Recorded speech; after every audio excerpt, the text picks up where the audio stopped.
Hello, everyone, again. Thank you for joining today. My name is Anusha, and I'm a consultant at Turner & Townsend. I'm joined by Kyla Campbell, who's a senior consultant at Turner & Townsend.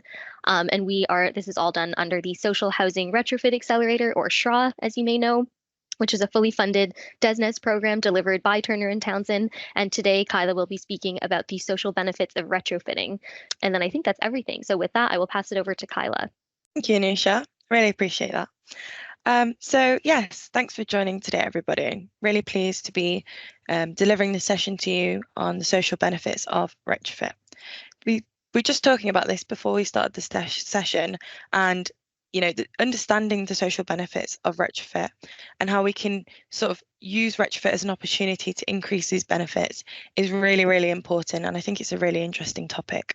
So taking a quick look at our agenda. So we're going to start off with sort of an overview of the different social benefits that come from delivering retrofit, and then we'll move into looking at retrofit as a regeneration opportunity.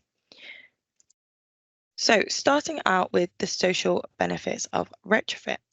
So we know that retrofit as a process has a multitude of benefits for properties, such as improving the energy efficiency of a home. But it also carries lots of social benefits for residents who live in the homes which are retrofitted, and also the communities that exist within the surrounding areas where retrofit's delivered.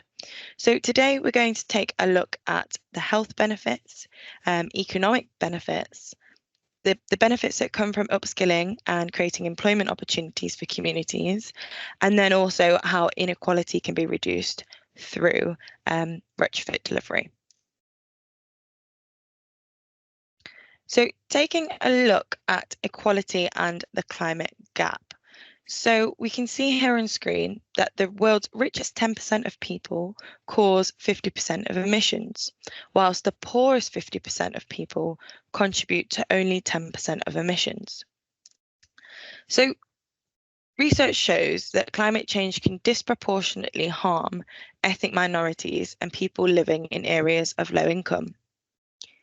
The inequitable impacts on marginalised groups of climate change has been described as the climate gap.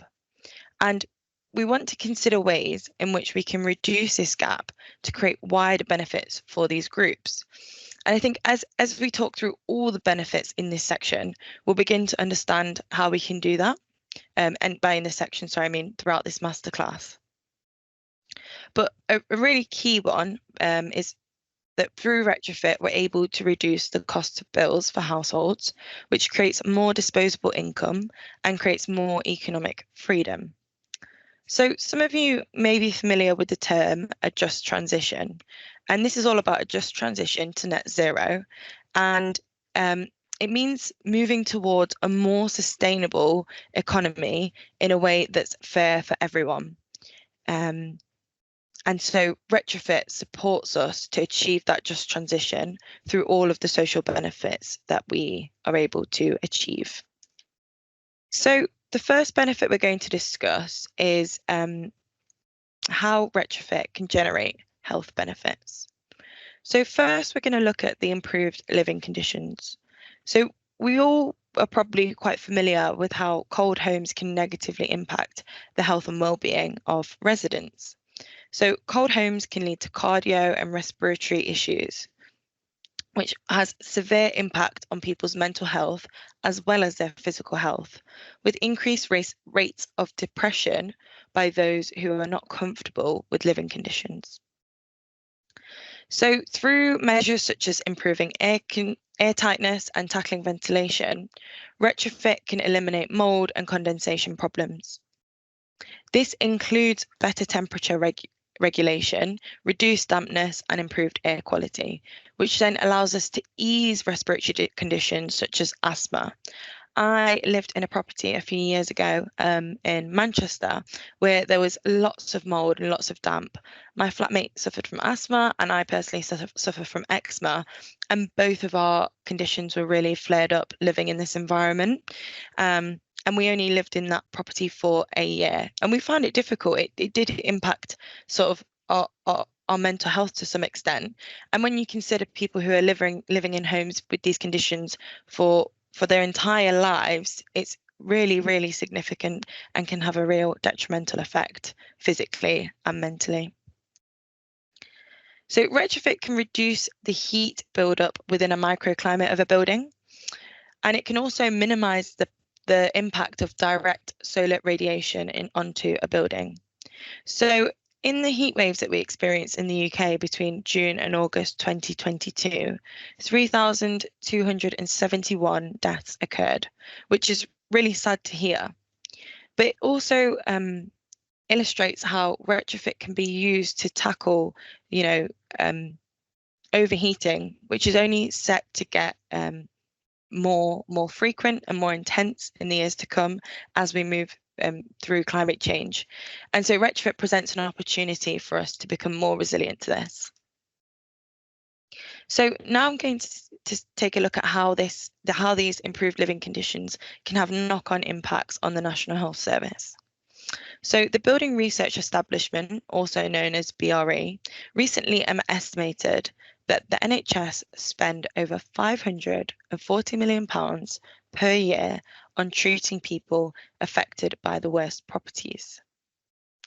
In addition to this, Age UK have estimated that illness related to living in a cold home can cost the NHS around 1.36 billion each year due to the impact of cold temperatures on the health of elderly people.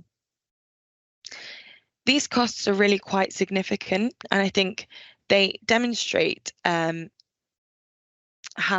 retrofit can be invested in to create a payback for society, essentially. And it's estimated that the payback for retrofit repairs in relation to health can be achieved within 9 years. So reduced expenses to the national healthcare system mean that the national healthcare system has more money to spend on other healthcare programs.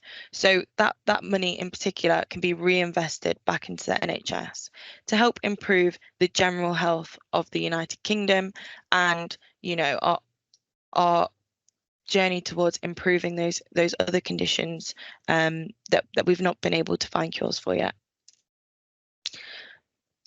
So by improving the health of the UK population with improvements to internal air quality, mould and damp, this will also lead to better health across communities due to that ability to reinvest. The other part of this equation is the relieved pressure on the NHS. So without needing to spend as much time treating conditions for those who have suffered due to living in a cold home, the NHS has more way of responding to issues through appointments and resources for others requiring healthcare treatment. So to summarise this slide, by retrofitting homes, we can prevent health issues that arise from cold and damp homes and therefore reduce the amount of healthcare use. So the health benefit here isn't just for the individuals who live in the home, though that health benefit is quite significant, but it's a knock-on effect in terms of local health within the UK through greater investment power of the NHS and relieved pressure. So next we're going to look at economic prosperity. So in this instance, we're talking about economic prosperity in relation to a household who's received retrofit. So as we know, retrofit can help residents to live in more efficient homes. So by improving the energy efficiency of homes, the resident then is required to use less energy to keep their home warm, which then creates a reduction in bills because they're therefore having to spend less on heating their homes. The New Economics Foundation found that there's an average bill saving of £418 per year for homes that have been retrofitted. So this is not considerate of any fluctuations in the energy market, but it is a general baseline of reductions. It's also worth noting that if a home is receiving any kind of renewable energy source, such as things like heat pumps or solar panels, there are certain schemes within a retrofit project, such as Energy Sprung, where you can install renewables and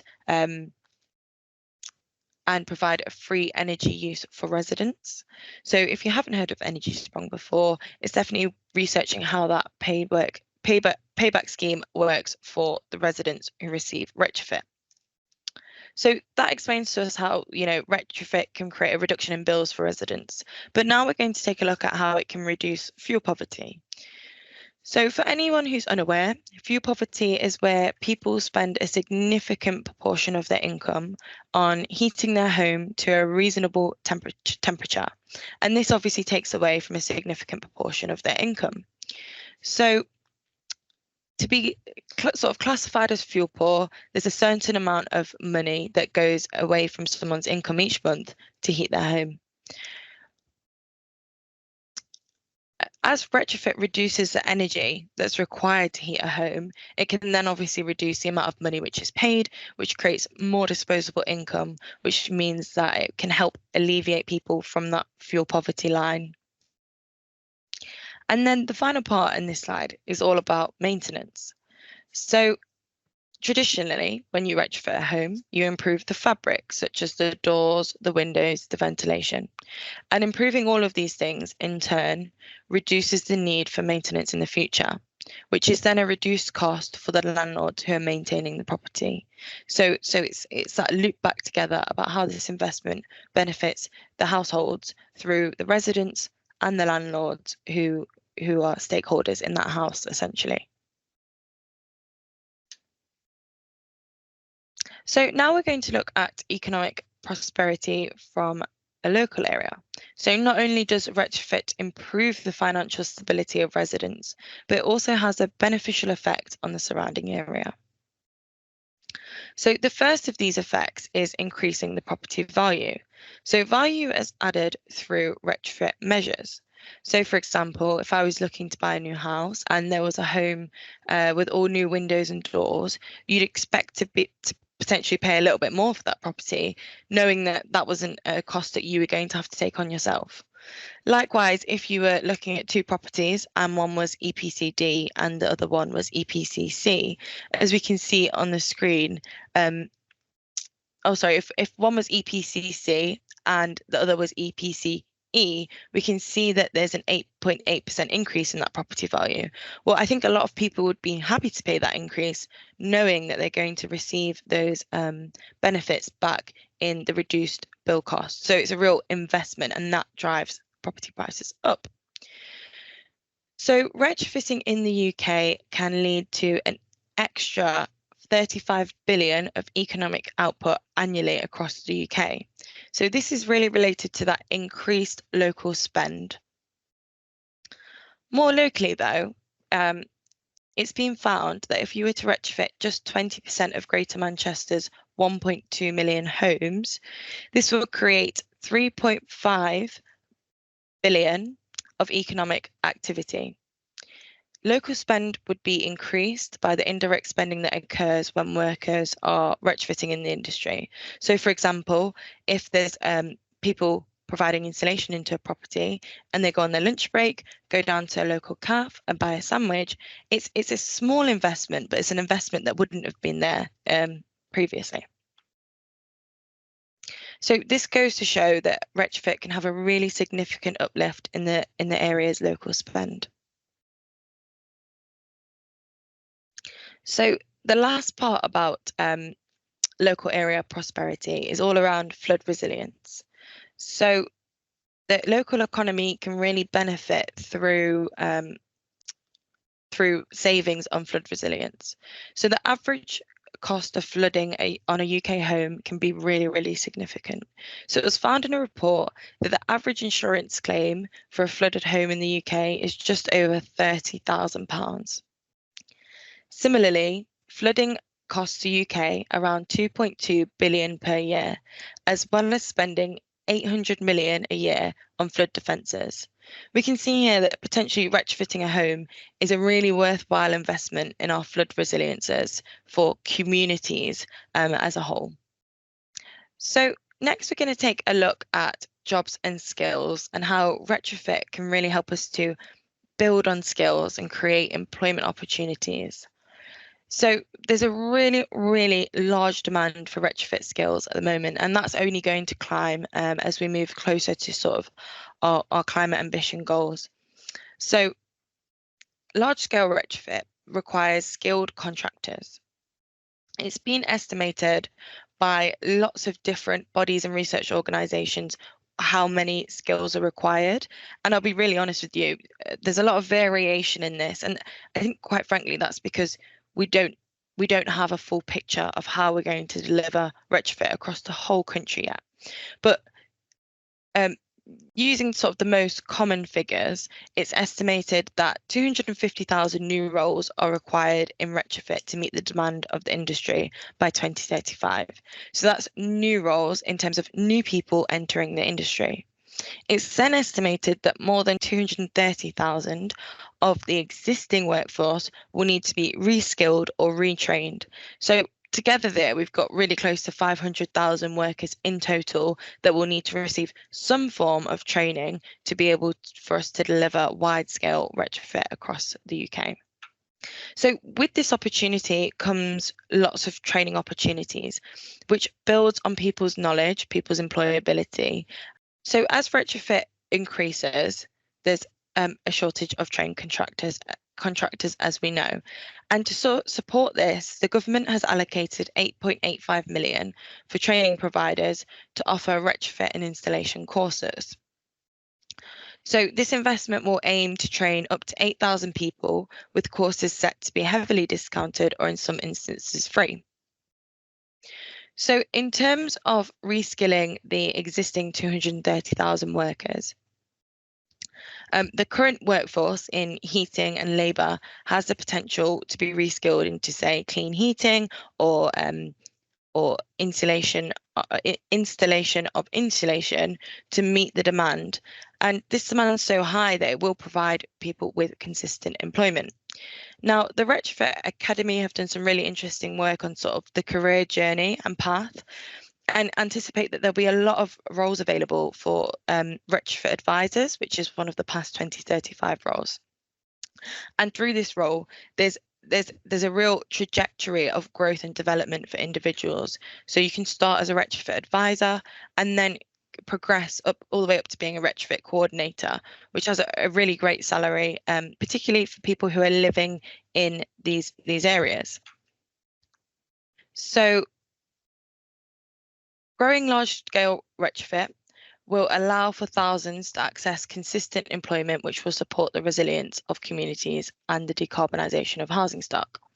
There's also a real local champions element here, which I think is really important to consider. So thinking about local people, so let's say there's an area which needs large-scale retrofit, and if 7 or 8 of these individuals, start as retrofit advisors and become retrofit coordinators, it really does support the resident engagement piece that has to take place, because then there's local people who residents recognise and have a rapport with, who can explain to them what retrofit is and why it's important. And that really helps to marry up retrofit to the community. So now looking at benefits for small and medium-sized enterprises, also known as SMEs.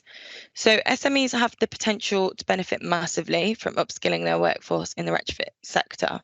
So retrofitting their UK's historical buildings alone could generate around 35 billion of economic output per year.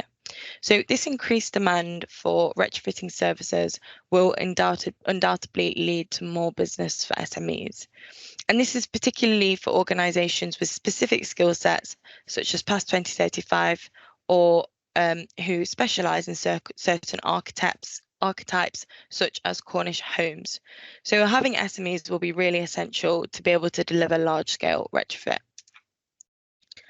And finally, we talk about diversification of the supply chain, which I've touched upon a little bit slightly, but I'll delve into more detail on now. To be able to meet this huge demand of retrofit skills, we really need to create a more inclusive work environment that's much more diverse. And this will bring both economic benefits for groups that aren't included in the current workforce as a majority at the moment, and it will also benefit the overall uptake of retrofit projects through having those local champions and heroes. I believe it was Energy Systems Catapult who did some really interesting research that found that people were more likely to accept retrofit or be inclined to receive retrofit, whether that be through clean heating or installation, say from someone who represented a characteristic within themselves. So, for instance, women were more inclined to want to receive retrofit where it was a female heat pump installer, for example.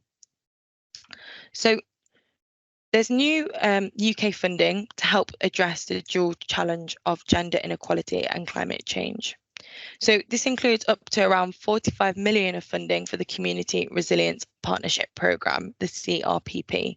And this is to help empower local communities and grassroots women's groups to challenge gender inequalities and adapt to climate change. We're seeing a lot of effort to diversify the supply chain through an interest in retrofit. So to summarise here, we can see that the skills and employment benefit of retrofit has the potential to play a huge role in alleviating economic inequality and creating more equal access to opportunities within the green sector. And that's really going to help us achieve a just transition. So now we'll take a look at community benefits. And this is the last set of benefits before we get onto the case study. So a retrofit project has significant benefits for local communities. These benefits are related to the physical change of an area, but also the psychological change in residents, which are derived from improvements to an area. So the first is around the improved appearance. So retrofit does not only improve the property's emissions and fabric, but it can also improve the physical appearance and enhance the overall aesthetic appeal of a home in an area. So if you haven't seen before and after of a retrofit installation, you can see where things like solid wall insulation or external wall insulation can create a really nice facade. And there's also factors such as new windows and new doors. You can also get print brickwork where facades are made to look like they're brick.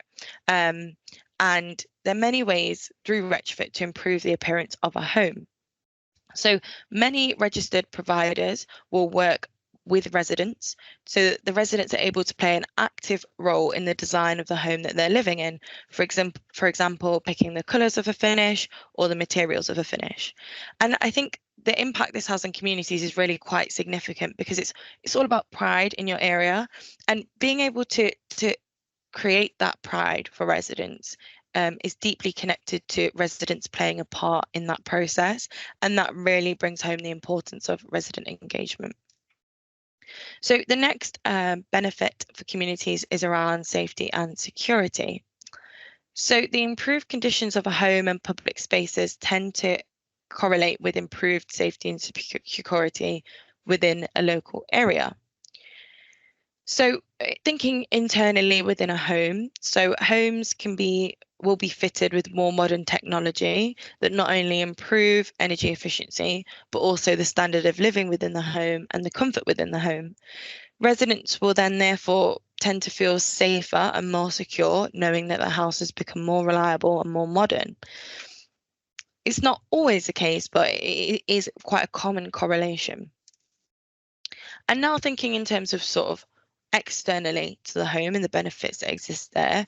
So when we think about new windows and doors, for example, there's quite a well-known theory of urban planning and urban design called the broken window theory. Now, this theory itself has lots of pros and cons, so I'm not going to sort of dive too deeply into that. But the general principles of these theories are that crime is less likely to thrive in areas which are well maintained due to the message that it sends of community cohesion. But so without diving too deeply into that, there is modern research to evidence that maintenance improves the feeling of safety without actually having to reduce the actual crime rate in an area, because they are two quite different things. But so yeah, to summarize, we can see that safety and security can be improved within the home and externally outside of the home. And it's also just worth noting, whilst we're on this point, that improved feelings of safety can carry really significant benefits for people's mental health. And so if we're able to improve those feelings for an entire community, we can then improve the mental health of the community in some regard. So next, looking at climate resilience. So just so that everyone's on the same page, I'm sure many of you are aware of this, but climate resilience is the ability to cope and manage with the impacts of climate change. So this involves assessing how climate change will create new or alter current risks and taking steps to better prepare and respond to such risks. Retrofit measures act as a form of climate change resilience, since the properties undergo works that will fit the properties with the most recent sustainability measures. So by using up-to-date technologies, we're able to bring resilience to homes. And as we've discussed, sort of looking at the climate change impacts that are likely to come, such as flooding or overheating or really cold temperatures, retrofit can help tackle all of these things. Just whilst we're on this topic, it's really key to consider when designing a retrofit project or designing the measures for a home, how we can reduce overheating through the use of shading or repositioning of windows once we're in the home, to then carry that benefit through for residents. So yeah, we can improve the social benefits to communities through improving the appearance of a home, giving residents buy-in to that, and creating, greater pride, safety and security, both internally within a home and externally within the local community, and then climate resilience. So now we're going to move on to looking at retrofit as an opportunity for regeneration. I think it's really important for us to start considering how we can tie everything together to create real regeneration for communities through the retrofit that's being delivered. So we're looking at multiple factors at once. So retrofit as regeneration is a concept that goes beyond the original understanding of retrofit. It's commonly defined as making changes to which is commonly defined as making changes to a building to reduce energy use, that being the traditional view of retrofit. But the regeneration approach uses a much wider set of objectives. So it includes aspects such as health, heritage, community cohesion, local employment, cleaning and re-greening the environment, transport and flood alleviation. So this, as we've sort of touched upon throughout this presentation, retrofitting homes can have really quite significant benefits for local communities. And I think regenerating an area through retrofit is about considering all of these social benefits and then creating a formalized approach so that these investments tie together with the benefits, if that makes sense. So we're recognizing all the benefits that retrofit has, and we're saying, okay, we're going to deliver this retrofit project and we're going to specifically target this. So you may have, for instance, transport-led regeneration through retrofit. And really consider how you can maximize those benefits through a project. So now we're going to take a look at a case study. So Leeds City Council delivered whole house retrofit in an area called Holbeck. So it was so they used an area-based approach to retrofit Victorian terraces. So I used to live in Leeds and lived in a house very similar to one of these on screen, and can say from my personal experience that they were really, really poor in terms of energy efficiency. So Leeds went about this in a really programmatic way, which had loads of great benefits that I'll talk you through. So the council engaged with residents as part of the retrofit programme, and they did this to establish trust and rapport. So resident engagement is a really important part of any retrofit project and should be really well planned and well considered, all the way from the initial stages of a project, sort of making residents aware of the fact that you've got funding and you're planning to make these changes in the area, and then right the way through to post installation and making sure that residents understand what changes have been made to their home and how to operate them. For instance, if they've got a heat pump or solar panels, how do they maintain this? How do they know if they're working, for example? So Leeds developed a community engagement plan to help identify priority issues for improvements in order for them to deliver regeneration. So by talking to the residents, they could see not only the improvements within the home that we needed to be made, but also the priority improvements in the local area that were required. When we think about regeneration, context is so important. It really underpins regeneration, and the best people to provide that context are residents. So I previously have worked in planning and have knowledge of urban design, and you can do all the mapping in the world and you can look at all the different environmental factors, and anyone can develop what they think needs to change within an area, but really what should be prioritised above any of that is the opinion of the people who live there.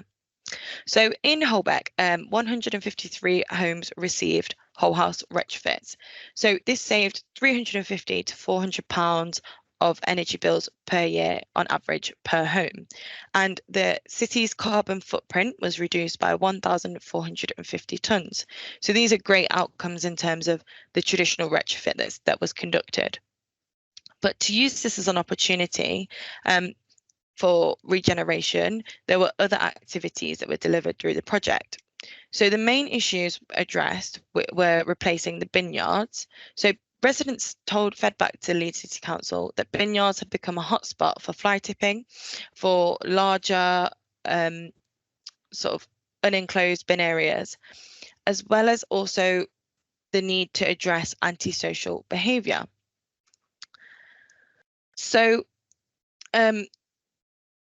Leeds City Council introduced new services to areas, including selective licensing for private rented properties, regenerating empty homes, and establishing a community hub.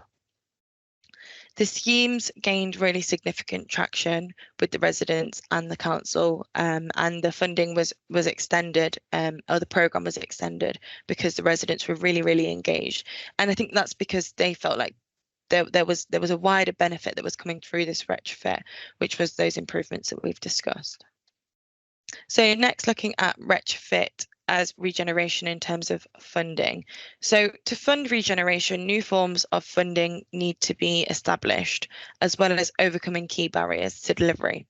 So one form of funding that looks at addressing this is the local authority revolving fund. So this provides accessible loan options for private households to carry out whole house retrofits. The local authority revolving fund would provide, this can then support communities to access wide-scale regeneration. Loan repayments are revolved back into the fund and used to offer further retrofit loans to other households, resulting in a wide-scale retrofit of low-income communities over time. So to summarise there, I think we've talked through all the different social benefits that retrofit can have on local communities and areas through the delivery of place-based retrofit. And then we've considered how retrofit can be used as a regeneration tool, and potential funding that could be used to enhance that. So we're going to end the presentation here. You can see that we have our social housing retrofit information email there, but I've also added my personal work email on here too. So if anyone has any questions related to this topic, then please do feel free to get in touch with me.